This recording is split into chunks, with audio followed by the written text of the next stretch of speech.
Estamos con el jefe de asesores, Carlos Bianco. Bienvenido, muchas gracias por estar acá. ¿Qué tal? ¿Qué tal? Muchas gracias por la invitación. Bueno, tiene una agenda apretada, así que me gustaría empezar esta charla, si se quiere, ¿no? Repasando algunos hechos, pero hoy es 25 de enero, se cumplen 25 años del asesinato de José Luis Cabezas. Me gustaría por ahí repensar, ¿no? ¿Qué pasó? Hace 25 años atrás teníamos una Argentina, hoy tenemos otra, pero ¿qué pasó en el medio de esto que es tan emblemático, me parece, ¿no? Que fue un sacudón muy importante y que atravesó a todas las capas sociales? Sí, bueno, en primer lugar, obviamente, conmemorar el hecho, saludar a la familia y amigos, obviamente, y esperar que nunca más tengamos un tipo de situación como la que se vivió justamente hace 25 años, tan compleja en ese sentido, con ataques a la prensa, en este caso ya cobrándose la vida de un reportero gráfico, de un fotógrafo. Así que esperar que esto no suceda más y justamente también en estos días con cierta preocupación, porque a pesar de que no es cualitativamente lo mismo, en la provincia de Buenos Aires en los últimos años, en la Argentina en general y en la provincia de Buenos Aires en los últimos años, hemos también vivido algunas situaciones que no deberían suceder más en la democracia, como es el espionaje ilegal, que hoy se conoce a partir del famoso video, como se lo llamó, de la Gestapo, persecución de opositores, persecución de dirigentes sindicales, persecución de dirigentes o referentes sociales. Así que esperar que estos sucesos que no tienen nada que ver con la democracia, que no tienen nada que ver con el Estado de Derecho, se vuelvan a repetir en nuestro país. Bueno, tiene que ver que tenemos una democracia, entre comillas, digo, relativamente joven también, ¿no? Y que son parte de los procesos históricos, y a lo mejor nosotros estamos viendo estos 40 años como un proceso que lo llevamos viviendo en el día a día, pero que para un proceso histórico es poco tiempo. Sí, es poco tiempo. Hemos aprendido muchísimo, hemos trabajado muchísimo para fortalecer la democracia. Por eso te digo que estas cuestiones que fueron apareciendo puntualmente en los últimos casi 40 años, 39 años que ya tenemos, o casi que tenemos de democracia en la Argentina, no vuelvan a suceder, y cada vez que sucedan, obviamente, condenarlos y trabajar para que sea justamente la justicia la que les dé un corte final. Lo bueno de esto es que efectivamente, y sobre todo, yo creo que a partir del gobierno de Néstor Kirchner y después de Cristina Kirchner, muchas cuestiones pendientes de la época democrática se fueron solucionando, entre otras y fundamentalmente digo, el juicio y castigo a los genocidas de la dictadura cívico-militar. Bueno, Kirchner dijo, ¿no?, que eran hombres comunes con grandes responsabilidades, ¿no? Y en algún punto me da la sensación, y con todo respeto le digo esto, que de aquel Carlos Bianco que recorría la provincia en un Clio, ¿no es cierto?, y que tenía una realidad, se cargó al hombro parte de un equipo, se carga al hombro un proceso sumamente difícil de comprender, ¿no?, porque llevan 2 años de gobierno, o están atravesando, ¿no?, el inicio de la primera mitad del gobierno, en una situación inimaginada antes de que asumieran como gobierno. Sí, efectivamente, la verdad que es una situación extraordinaria por lo malo. Además, nadie la tenía en cuenta, nadie podía saber que iba a suceder una situación de este tipo, pero bueno, me parece que el gobernador Kicillof, todo su equipo, yo en ese momento al principio como jefe de gabinete de ministros, todo el equipo de ministros de la provincia de Buenos Aires, ahora en el rol que tengo de jefe de asesores del gobernador, la verdad que trabajamos muchísimo, estudiamos muchísimo, porque además más allá de las horas y horas de trabajo en la oficina, recorriendo el territorio, tratando de dar soluciones a cada uno de los problemas que planteaba la pandemia, sobre todo al principio cuando era un fenómeno muy desconocido, terminaba la jornada laboral y cada uno se iba a su casa a estudiar, a terminar de entender de qué se trataba, a estudiar, a leer la prensa internacional, a leer artículos científicos para terminar de sacar conclusiones de cómo eran las mejores formas de atacar la pandemia en ese momento, cuando todavía no teníamos vacuna. Hay que recordar que la vacuna, si bien llegó en tiempo récord para cualquier proceso de desarrollo de una vacuna, tardó aproximadamente 1 año, por lo menos para que en la Argentina, que fue uno de los países pioneros en tener la vacuna, la tengamos. Nosotros empezamos a vacunar, recuerdo, el 29 de diciembre del año 2020. Ya llevamos más de 1 año de vacunación, 32 millones de dosis inoculadas en la provincia de Buenos Aires, 15 millones primera dosis, 13 millones segunda dosis y ahora 3 millones de, bueno, 33, sí, 3 millones de tercera dosis. Ha corrido un tiempo muy largo, pasó muy rápido, pero bueno, con mucho esfuerzo, con mucho trabajo por parte del gobernador y todo el equipo, creo que le dimos una solución o una respuesta muy contundente a la pandemia cuando no teníamos vacuna, a través de medidas de cuidado, que era lo único que se podía hacer, tratar de que la gente esté distanciada, que se cuide, que use barbijos, que no haga actividades sociales, porque el contacto entre las personas era justamente el que contagiaba. A partir de que empezamos a contar con la vacuna, avanzando muy rápidamente con todo ese proceso de vacunación. Mira, justo ayer se cumplió un año de aquella famosa tapa de un matutino porteño que decía que en el año pasado los mayores los que tenían entre 18 años y 60 no se iban a vacunar. Bueno, hoy estamos con el 91% de toda la población, de 3 años, bueno, de 0 a la edad mayor existente, 91% de vacunados, entendiendo que además una porción que es la de 0 a 3, hoy no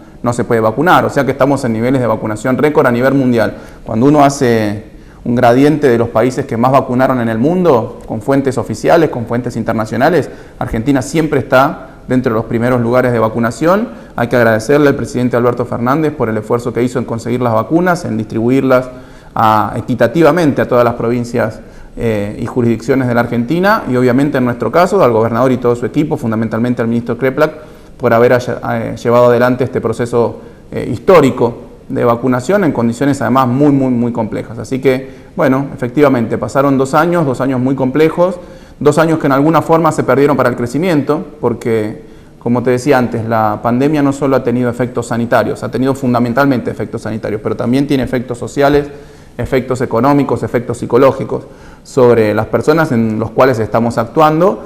Pero más allá de todo el esfuerzo que hizo el gobierno nacional con distintos programas de sostenimiento económico, de mantenimiento del empleo, el IFE, la tarjeta alimentar, bueno, todos los programas, el REPRO, todos los programas que conocemos y todos los programas que llevamos adelante en la provincia de Buenos Aires y en sus 135 municipios, el año pasado, bueno, el año 2020, yo ya me sigo refiriendo como año pasado, pero ese ya es el 2020, tuvimos una caída muy fuerte de la actividad económica y productiva, producto de las medidas de cuidados. Había que cerrar muchas actividades porque implicaban contacto social y sin vacuna podía eso redundar en enfermedades graves y fallecimientos.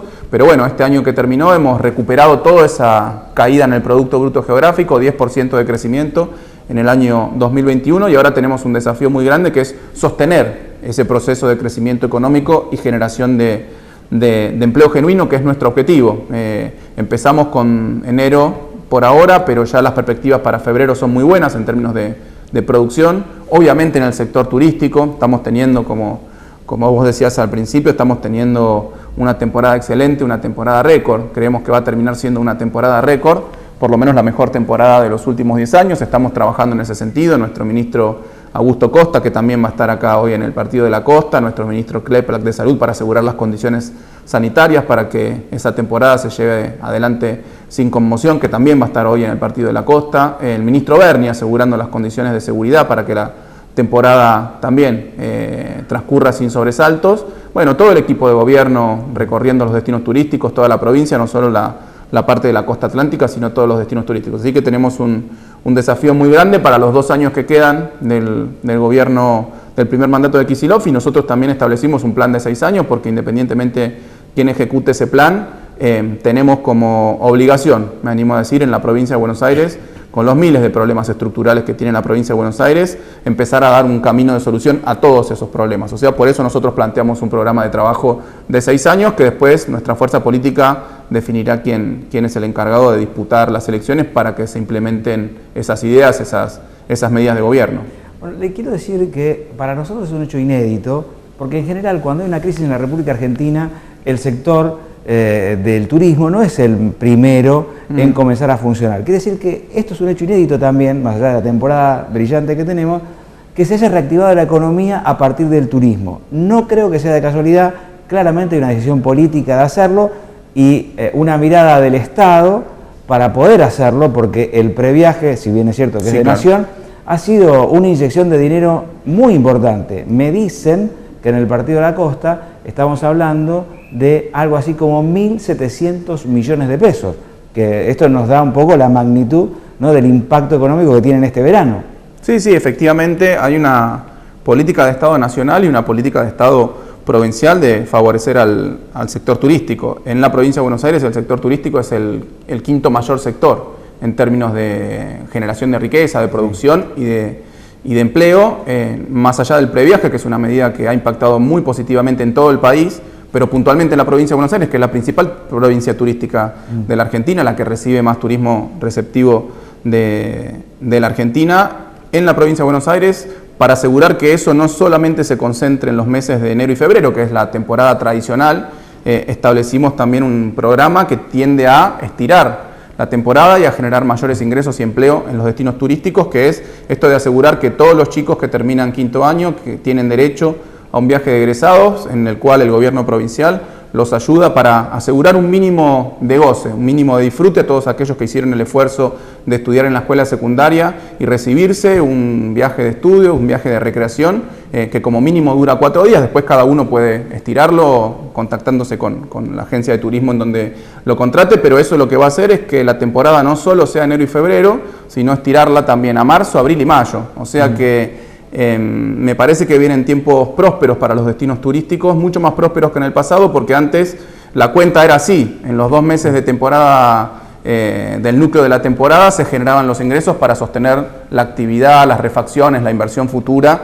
por todo el año. Bueno, ahora va a haber 5 meses de ingresos que van a sostener y van a generar mayores ingresos para inclusive poder invertir mucho más, que es nuestro objetivo, que mejoren la infraestructura, que mejoren los servicios que se le brindan a los turistas en todos los destinos de la provincia de Buenos Aires. Así que hay una visión de Estado, una política de Estado. Nosotros, más allá de que es una política que estableció el gobierno nacional, el previaje, la del viaje de egresados es una política del gobierno provincial, nosotros queremos que sean políticas que se mantengan en el tiempo, que sean políticas de Estado, que si después eventualmente viene un gobierno de signo político distinto, la pueda mantener, porque son políticas que la verdad favorecen las condiciones materiales de vida de la gente que vive, por ejemplo, acá en el Partido de la Costa. Sí, no se la quiero picantear, quiero aclarar esto, pero digo, para eso la gente debe apropiarse, sí, claro, para que no se modifiquen, claro. Eso como punto número 1, pero le decía que esto también, uno escucha algunas voces de la oposición, dice, mira, tan mal estamos, mirá la temporada que tienen, como la gente gasta la plata, ¿no? O sea, como que minimizando el impacto de lo que ha tenido, ¿no? Y ahí también es cierto que la oposición mete, ¿no?, algún poquito de púa. Mira, yo lo que digo es que a veces es el rol de la oposición, oponerse. Lo que yo digo es que si la oposición es con argumentos, bienvenida.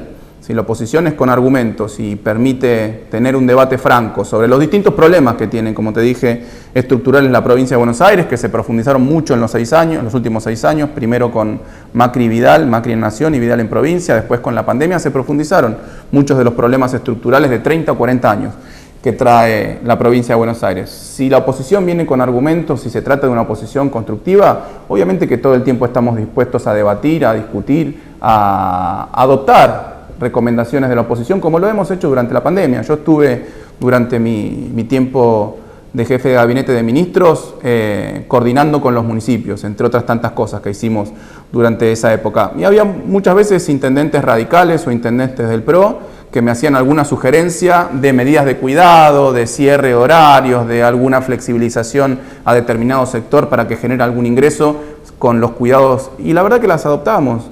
Nosotros somos abiertos a las ideas constructivas. Ahora, oponerse por oponerse, o peor, oponerse para sacar un rédito político, y me parece que eso está fuera de discusión. No debería suceder en una sociedad franca y democrática. Bueno, ¿y cómo se va a llevar con la relación con las cámaras? Porque también es cierto que el número no varió demasiado. O sea, tiene una situación de tensión ahí en la legislativa. Mira, más o menos, porque seguimos teniendo la primera minoría en diputados, y ahora en senadores estamos empatados, digamos. Nosotros estábamos hasta antes de las elecciones, teníamos 20 senadores y la oposición tenía 26. Como resultado de las últimas elecciones, ahora nosotros incluimos 3 senadores más, así que ahora estamos 23 a 23. Ese es un rol que viene desempeñando con mucho esfuerzo, con mucha dedicación, la vicegobernadora, que es obviamente la presidenta de la Cámara de Senadores, Verónica Madero, que también va a estar hoy en el Partido de la Costa, está casi medio gabinete hoy en el Partido de la Costa, y nuestra jefa de bloque, Teresa García, que hasta hace muy poquito fue ministra de Gobierno del gabinete del gobierno de Kicillof.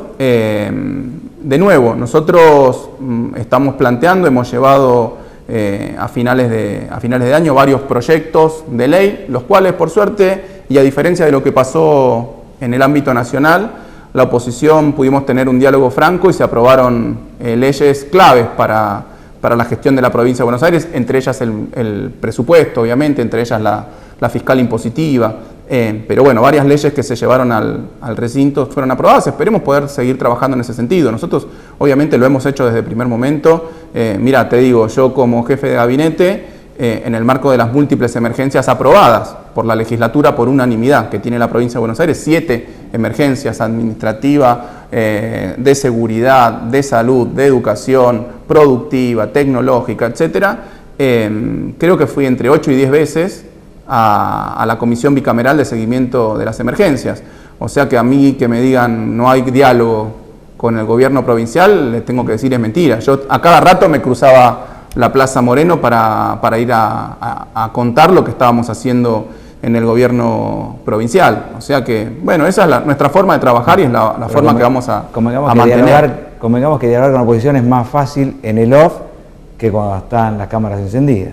Eso es cierto, eso es algo que a mí me pasaba cuando iba a la legislatura, a la Comisión de Seguimiento de las Emergencias, que cuando estábamos en el recinto sin cámara, teníamos un diálogo bastante franco y bastante productivo en ese sentido. Pero salían del recinto y ponían una cámara de televisión y decían cosas que no habían pasado ahí. No, le reclamamos tal cosa, no supo dar explicaciones sobre tal otra, y no era real. Me parece que forma parte del show de la política, no es mi estilo. La verdad que yo prefiero decir lo mismo que dije, que decía o que digo en las reuniones privadas que lo que digo públicamente, porque la verdad que no tengo nada para esconder, además. Debe hacer referencia a una publicidad, no sé si está bien, pero hay una publicidad de un banco, ¿no?, que dice, el personaje de la publicidad dice, qué lindo cuando la ves, ¿no? Digo, uno cuando está en gestión de gobierno, la ve. Entiendo que la pandemia, ustedes la vieron venir un montón de situaciones y ahora vieron venir también que evidentemente hubo una situación que benefició y que puede haber un repunte para la provincia de Buenos Aires. La oposición no la ve. Digo, ¿es un poco frustrante esto de que no te acompañen en lo que no ven? Mira, yo creo que lo que está pasando con la oposición es que como está muy desordenada la jefatura, en la jefatura política de la oposición, muchas veces entre ellos se pelean para ver quién es más opositor al gobierno nacional en el ámbito nacional y al gobierno provincial en el ámbito provincial. Eso lleva a que muchas veces de forma bastante poco racional expresen oposiciones sin sentido, sin mucho razonamiento, solamente para ver quién es el que más se opone y tratar de generar una jefatura a partir de eso, a ver quién es el más duro. A ver quién es el más duro con el gobierno provincial. Me parece un método complicado, me parece un método errado para la oposición. Digo, yo tampoco tengo que andar diciendo cómo tienen que ordenar ellos su fuerza política. Yo formo parte de otra fuerza política y del gobierno de la provincia, pero a nosotros como oficialismo en la provincia de Buenos Aires, la verdad que nos vendría muy bien que tener una oposición más ordenada, porque habría menos interlocutores probablemente, porque se podría dialogar en otros términos. Pero bueno, tampoco quiero dramatizar la cuestión porque es algo propio de la política. Es algo propio de la política, son procesos políticos que puede tener una fuerza política, otra fuerza política, y que en última instancia decantan siempre. Me parece que, nada, es una circunstancia muy particular en donde los liderazgos de la oposición se han visto golpeados últimamente, sobre todo por algunas cuestiones que son de público conocimiento y que han hecho mucho ruido dentro de la oposición. Ha habido intendentes radicales y también del PRO últimamente que salieron a criticar mucho lo que sucedió durante el gobierno o por lo menos a expresar su asombro respecto de algunas cuestiones que habían pasado durante el gobierno de Vidal, como la famosa reunión de la Gestapo, las bases ilegales de espionaje que había en el conurbano bonaerense, en Mar del Plata y en Bahía Blanca. Pero me parece que eso es un proceso que tendrá que llevar adelante, una discusión interna que tendrá que llevar adelante la oposición. Lo que a nosotros nos pidió el gobernador es que trabajemos 24/7 para solucionar los problemas de los bonaerenses. Nosotros nos dedicamos a eso. Después la oposición pondrá su interlocutor, sus interlocutores, y nosotros tendremos que trabajar en ese sentido, dialogar lo más posible en ese sentido. Por último, para agotar este tema, digo, ¿no era un secreto a voces? Digo, le pregunto, ¿no? Porque en el ambiente de la política y del gremialismo era como que esto de que tenés pinchado el teléfono era casi, ¿no?, de un secreto a voces, todo el mundo sabía, o por ahí decían, no, por acá no te voy a hablar, encontrémonos y te hablo, ¿no?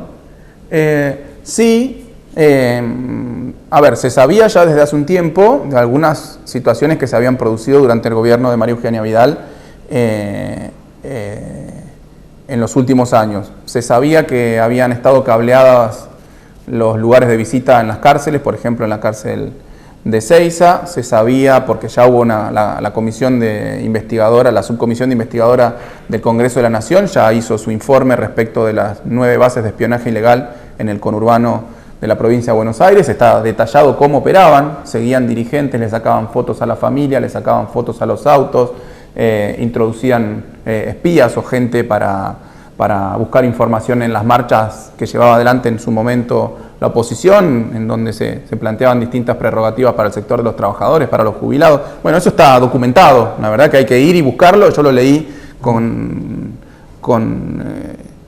mucho detalle y sé bien cómo operaban. Eso ya se sabía. Eso hacía suponer, y también la historia de lo que había pasado en general con los gobiernos en donde estuvo a cargo Mauricio Macri, tanto en la ciudad como en Nación, sabía que había operaciones de espionaje ilegal. Hubo dirigentes a los que yo conozco además personalmente, con los que tengo una gran relación, como Roberto Baradel, que fueron seguidos, que fueron vilipendiados, que se presentó información falsa, se sacaban fotos en casas que no eran de su propiedad y decían, acá vive Baradel, mostrando un palacio cuando no era su casa, mostraban una 4x4 diciendo, este es el auto de Baradel. Nada, operaciones de prensa, operaciones por las redes, todo eso lo sabíamos. Ahora, lo que no sabíamos es que había reuniones de altos funcionarios de la provincia de Buenos Aires, como son 2 ministros, un viceministro de Justicia, como es un intendente de la capital de la provincia de Buenos Aires, como es un senador que representaba a la capital de la provincia de Buenos Aires, como son 3 agentes del Estado Mayor de la AFI, y con representantes del sector privado, en donde planificaban persecuciones y armados de causas, y en donde se decía abiertamente y sin ponerse colorado, qué lástima que no tenían una Gestapo para perseguir a los opositores o a los dirigentes sindicales, y como no tenían una Gestapo tenían que armar causas, y se ponían a trabajar en ese sentido. Y después, cuando uno cruza la información de quiénes visitaban la Casa Rosada, quiénes visitaban la AFI, en qué momento, en qué día, quiénes presentaban notas supuestamente haciendo denuncias sobre dirigentes sindicales, hay toda una correlación muy clara de que había claramente una mesa judicial, de la misma forma que había en el gobierno nacional, una mesa judicial en la provincia de Buenos Aires que perseguía a opositores. Mirá,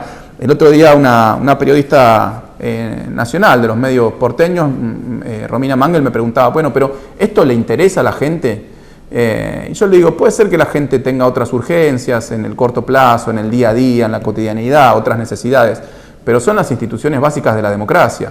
Si no podemos ni siquiera nosotros, los políticos, los representantes, el gobernador, los diputados, los senadores, y ni siquiera nosotros podemos asegurar un cabal funcionamiento de la democracia, en donde, por ejemplo, el Estado no persiga dirigentes sindicales, no persiga opositores, no persiga ciudadanos, que en última instancia son ciudadanos que tienen algún tipo de representación sobre el resto del pueblo. Si nosotros no podemos asegurar eso, la verdad que estamos en problemas, más allá de los problemas cotidianos de la gente. Y yo creo que además pero esto no quiere a la decir gente le preocupa, sí, porque primero puede ser un dirigente sindical, después puede ser un opositor, y después te terminan espiando por alguna cuestión personal o por tu negocio, como es aquella famosa anécdota. No, esto no aliviana la carga judicial de ninguno de los diputados, ¿no? Mirá, esto digo porque acá hay dos carriles, sí. El macrismo por ahí ha podido hacer que algunos sindicalistas parezcan como Carmelita descalza. No, por eso. Acá hay 2 carriles. Hay un carril judicial,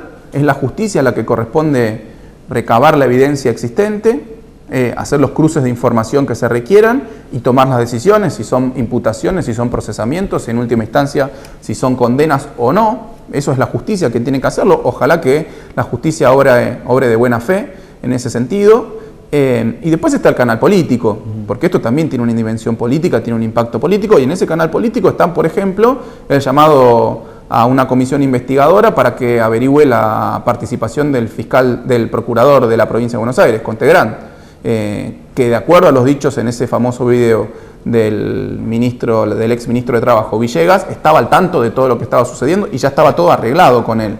Eso cuando uno lo cruza con una foto con el expresidente de la Nación, cuando uno lo cruza con una foto en donde de su casa salía la ex gobernadora Vidal, Lilita Carrió, y un prófugo de la justicia como es Simón Rodríguez, y empieza a hacer un poco de ruido, empieza a crujir un poco, porque la verdad que la persona que está a cargo de la política criminal de la provincia de Buenos Aires, que es el procurador de la provincia de Buenos Aires, esté vinculado a todo este armado de causas, y me parece que empieza a ser un poquito ilegítima su función dentro de lo que le corresponde como competencia, que es la política criminal y manejar a los fiscales de la provincia. Me parece que tiene que ir a dar explicaciones presenciales, porque a lo que se ha limitado hasta ahora es a decir, no, mándenme las preguntas que yo las contesto por escrito. ¿Qué problema tiene en ir a una comisión de seguimiento de las actividades de inteligencia? ¿Tiene algún problema? ¿Tiene algo para esconder? Yo cuando era jefe de gabinete de ministros, cada vez que me llamaban de la comisión de seguimiento de las emergencias, yo podía haber mandado el bodoque que mandaba, efectivamente, de 700 páginas contando todo lo que se hacía en el gobierno de la provincia en el marco de las emergencias, pero sin necesidad de hacerlo, me cruzaba a la Plaza Moreno y me iba y me sentaba 6 o 7 horas a explicar yo personalmente y a recibir todas las preguntas de los senadores y diputados que formaban parte de esa comisión, oficialistas y opositores. ¿Por qué no lo puede hacer Contegran eso? ¿Hay mucho para esconder? No sé, él tiene que explicar por qué no va. Bueno, me encanta este tema, pero me tengo que correr porque le quiero preguntar además si salimos de esta situación pandémica y empezamos a reactivar la economía en Clio o vamos en un autito un poquito de mejor gama. Mirá, el Clio tiene una hermosa historia política a esta altura y deportiva, porque formó parte de una recorrida por toda la provincia turística también, digamos, de la provincia de Buenos Aires. Coincido en que a esta altura ya no es el auto de mejor gama que tiene la República Argentina. Yo digo que de la pandemia tenemos que salir de la mejor manera posible. Y salir de la mejor manera posible es asegurando las condiciones para que el sector privado, con la ayuda, con el fomento, con el auxilio del Estado Nacional, del Estado Provincial, de los Estados municipales, permitan generar la mayor riqueza posible en nuestro país, que siempre se dice, es un país rico, es un país rico. Bueno, sí, tiene recursos naturales, tiene muchos recursos naturales nuestro país, tiene una población muy calificada, sobre todo cuando uno compara respecto de otros países de la región, pero eso no necesariamente redunda inmediatamente en que tengamos una generación alta de riqueza en comparación con los principales países desarrollados del mundo. Lo que tenemos que asegurar nosotros como gobierno peronista, además, históricamente, en ese sentido, es las mejores condiciones y todo el auxilio para el sector privado para que produzca la mayor cantidad de riqueza posible y nosotros, a través de lo que se llama distribución primaria y distribución secundaria de esa riqueza, aseguremos que parte de los frutos del progreso técnico, parte de los frutos del crecimiento le llegue a todo el mundo, porque tampoco es una sociedad viable en el tiempo, una sociedad en donde se genera mucha riqueza y solo se concentra en unas pocas manos. ¿Eso qué tipo de sociedad es? Con una mayoría del pueblo empobrecido y una pequeña minoría de multimillonarios. Eso no es viable políticamente en el tiempo, en general, y mucho menos en sociedades como la Argentina, con la historia que tiene la Argentina, con las mejoras que ha tenido la clase trabajadora desde el peronismo a esta época. Entonces nuestra tarea es que se genere riqueza y que se distribuya equitativamente o lo más equitativamente posible esa riqueza, siempre con el objetivo principal de que eso sea a través de la generación de empleo genuino, que la distribución de riqueza sea por generación de empleo. Ahora, si eso no alcanza, tiene que aparecer el Estado para, a través de políticas de, ¿cómo se llaman?, de distribución secundaria de la riqueza, bueno, cobrando impuestos y hacer algún mecanismo de transferencia a aquellas personas que no pudieron ingresar al sistema, porque tampoco uno las puede dejar tiradas y que se mueran. Entonces es un ejercicio muy complejo el del gobierno. Hay varias medidas que fueron realmente muy exitosas y que podríamos detallar en este momento, pero digo, lo del efecto turismo me parece que ha sido realmente un acierto, está a la vista y que ha generado un montón de riquezas que por supuesto este dinero rápidamente se invertirá en mejoras, seguramente no aparecerá en la costa atlántica bonaerense, en el rubro de la construcción y demás. ¿Qué pasa para el interior bonaerense? Porque el campo estaba reclamando agua, ahora porque le llovía poco. Ya se la mandamos. ya tienen un poquito de agua, Pero digo, ¿qué pasa con esos sectores productivos de la provincia de Buenos Aires que están esperando? Y al lado, el sector pyme, que sí demanda mano de obra, pero que realmente muchas veces cuando incorpora formalmente esa mano de obra significa una carga muy difícil de sobrellevar. Mira, el resto, más allá de por eso, del turismo, que además esto quiero destacar, el turismo es de los sectores que más rápido distribuyen la riqueza. Porque cuando se moviliza el turismo, no solo se llenan los hoteles, no solo se llenan algunos restaurantes, sino que hay un montón de servicios, formales en algunos casos e informales en otros casos, el churrero en la playa, yendo al caso del famoso churrero de Pinamar, la gente que vende los barquillos, la gente que vende pelotas, bueno, todos los negocios de las peatonales, todos los restaurantes, todas las panaderías. Bueno, cuando se dinamiza el turismo, se distribuye mucho la riqueza que ingresa o que se genera en esos distritos. Pero también el resto de los sectores está teniendo un muy buen desempeño. Particularmente el sector de lo que se conoce erróneamente como el campo, el sector agropecuario, llamémoslo. La verdad que tuvo unos muy buenos años en los últimos 2 años, a pesar de la pandemia, porque recordemos que el sector agropecuario fue de los que se definieron como esenciales y nunca aplicaron medidas de cuidado como tenían los otros sectores, por ejemplo los industriales, porque efectivamente son sectores esenciales, porque tenés que generar comida para que la gente que aunque esté encerrada tiene que acceder a comida en buena cantidad, en buena calidad y en buen precio, pero también porque tenía posibilidades de contagio mucho menores la producción agropecuaria respecto de la producción fabril o de comercio, porque no hace falta que ingrese tanta gente en espacios cerrados. Y la verdad que le fue muy bien. Tuvo ganancias récords en los últimos años.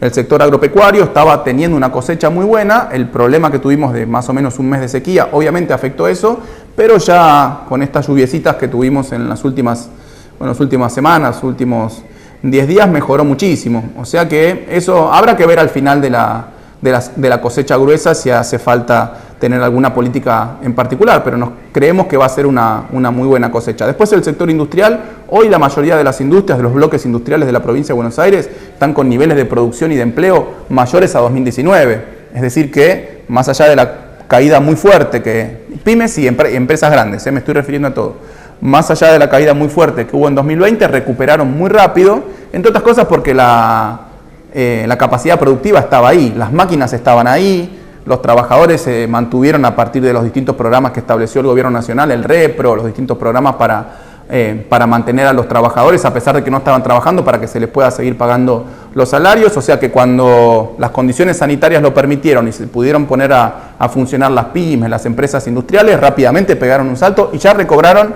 hasta inclusive más del nivel de producción y de empleo que tenían en 2019. Así que ese es el camino a seguir. Nosotros, con todas las políticas que estén a disposición del gobierno provincial, con el trabajo en conjunto que hacemos con el gobierno nacional, vamos a seguir fortaleciendo todos los sectores productivos, los servicios, el turismo, los comercios, la producción industrial, la producción agropecuaria. Repito, históricamente el modelo de desarrollo peronista es generación de riqueza, distribución de la riqueza a través del empleo genuino, formal y bien pago. O sea que eso es lo que nosotros trabajamos. Obviamente que hay una coyuntura muy compleja, en donde además hay que ocuparse de sectores que por alguna razón no pueden ingresar al mercado de trabajo formal, pero bueno, estamos trabajando en eso con un desafío muy grande que es sostenerlo los próximos años. Para el público que está mirando el programa, ¿puede el Estado comprar lo que vale 5 millones de dólares en 7? Y hago referencia, ¿no?, al escandalete que se armó por la compra del avión. No corresponde. Hay que analizar bien las cuestiones particulares de esa operación, pero es una operación que fue validada por distintos ámbitos de la provincia de Buenos Aires y del Estado Nacional. Obviamente habrá que revisar todo lo que se revise, pero acá, y esto lo quiero aclarar, no se está comprando un avión de lujo, no se está comprando un avión para que ningún ministro ni el gobernador salga de paseo.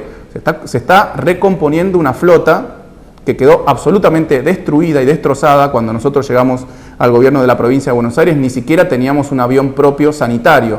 O sea, si en la provincia más grande y más poblada de la Argentina no tenemos una flota mínimamente decente, no solo para que el gobernador pueda ir a hacer alguna actividad particular a alguno de los puntos más lejanos de la provincia, porque la verdad que el gobernador no puede estar 12 horas arriba de un auto o 10 horas para llegar a algún punto extremo de la provincia. Tiene que hacerlo rápido, porque tiene que volver a trabajar, no porque tiene que pasear ni descansar. No, el gobernador tiene que ir rápido a Carmen de Patagones y volver rápido de Carmen de Patagones porque lo está esperando mucha actividad en La Plata. y los ministros lo mismo. O sea que lo que se está haciendo es recomponer una flota que quedó absolutamente destrozada y que en vez de tener aviones propios, la provincia de Buenos Aires, lo que hacía María Eugenia Vidal era alquilar aviones, servicios de aviones, por determinada cantidad de horas que terminaban saliendo mucho más caros que tener aviones propios. Ese es un modelo que a nosotros nos sirve. Hay que averiguar quiénes eran los dueños de esas agencias de alquiler de aviones, hay que terminar de explicar por qué un helicóptero alquilado de la provincia de Buenos Aires y ploteado con el logo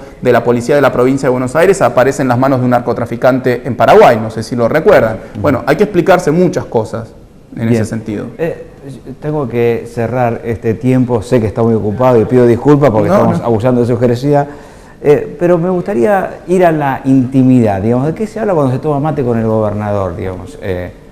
¿Es con el amigo o es el gobernador, digamos, en la intimidad? Mirá, tiene muy poco glamour, se habla permanentemente de trabajo y de gestión. Después las cuestiones personales, a veces hay algún comentario, pero el gobernador es algo así como se conoce la palabra en inglés, un workaholic, un adicto al trabajo, y permanentemente, inclusive cuando hicimos la campaña por la provincia de Buenos Aires, permanentemente íbamos hablando de la situación económica del país, de la situación política del país, de lo que había que hacer en la provincia de Buenos Aires.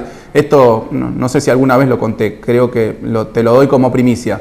Mientras yo iba manejando, el gobernador había comprado 5 tomos de la historia de la provincia de Buenos Aires y él iba al lado mío leyéndonos en voz alta la historia de la provincia de Buenos Aires. Así que imagínate lo fanático del trabajo y del estudio que es el gobernador, y me parece que merece, entre otras cosas, reconocimiento por eso también. Bueno, ¿y cómo se ejercita también la memoria? Porque es sorprendente que a cada lugar que va no tiene algo para aportar. Sí. Bueno, porque cuando uno va no de compromiso, sino genuinamente a tratar de entender los problemas y las soluciones que tiene que llevar a los lugares, no es que va como hacía la gobernadora, perdón que la nombro, pero uno siempre tiene que contraponer ciertos estilos de gestión y de gobierno. La gobernadora Vidal, yo lo recuerdo porque en esa época yo era un docente universitario y seguía las circunstancias políticas, más allá de mi participación política, iba a los lugares, bajaba en helicóptero, la llevaban a un lugar en donde estaba todo vallado, a varias cuadras, para que nadie se acerque, hacían el acto en 10 minutos, decía lo que tenía que decir en 5 minutos, y se la llevaban al helicóptero y se volvía, ni siquiera a La Plata, se volvía porque ella no gestionó el gobierno desde La Plata, lo hacía desde la capital federal. Ahora lo que hacemos nosotros es estudiar si venimos al Partido de la Costa, estudiamos los problemas del Partido de la Costa, hablamos con el intendente a ver qué necesita, le hacemos un informe al gobernador, de eso trabajo yo hoy como jefe de asesores del gobernador, y tratamos de traer las soluciones que requieren esos problemas que detectamos, y el gobernador estudia detalladamente todo eso, llega y por eso puede plantear situaciones que a veces cuando uno lo escucha al gobernador planteando, más allá del Partido de la Costa, que es un lugar bastante más populoso, pequeños pueblitos del interior de la provincia, que el gobernador sabe específicamente cuáles son los problemas particulares de ese pueblito, y quienes lo están escuchando no pueden creer que el gobernador llegue a ese nivel de detalle. Bueno, es un estilo de gestión, muy comprometido y muy vinculado a tratar de llevar soluciones a la población en general, y no importa si es La Matanza, o es Tapalqué o es Tres Lomas. Para nosotros todos los bonaerenses, todas las localidades valen lo mismo. Le tenemos que solucionar los problemas a los 17 millones de bonaerenses, a los 135 partidos, a los más de 2.000 localidades que tiene la provincia de Buenos Aires. Bueno, ¿cómo es el vínculo, ya por último, cómo es el vínculo con la costa, digamos? Cristian Cardoso es el intendente, hablan mucho con Juan Pablo también de Jesús. Mira, con los dos, porque ahora además Juanpi está colaborando en el Gabinete Nacional junto con el jefe de gabinete Martín Insaurralde. Siempre tuvimos una relación excelente. A mí me tocó coordinar mucho con Cristian durante la pandemia las medidas de cuidado, la implementación de las medidas de cuidado, la asistencia financiera que le ha dado la provincia a los 135 distritos, obviamente también al Partido de la Costa. La verdad que es un lujo poder trabajar con intendentes como Cristian, más allá del vínculo personal que tiene uno, de mucho afecto, inclusive de mucha admiración por el trabajo que lleva adelante acá en el Partido de la Costa, con el compromiso con el que lo hace, con la representación de los intereses de su pueblo, porque en última instancia lo que hace Cristian es venir a hablar con el gobierno provincial para solicitar fondos u obras o lo que sea necesario, o equipamiento médico o mejora de las escuelas para mejorar las condiciones materiales de vida del pueblo, de su localidad. Así que la verdad que me encantaría que todos los intendentes sean como Cristian, con ese trabajo, con ese empeño, con esa voluntad que le pone a la gestión de su distrito. Bien, muchas gracias por este tiempo que nos ha dado, muy amable. A ustedes, muchas gracias.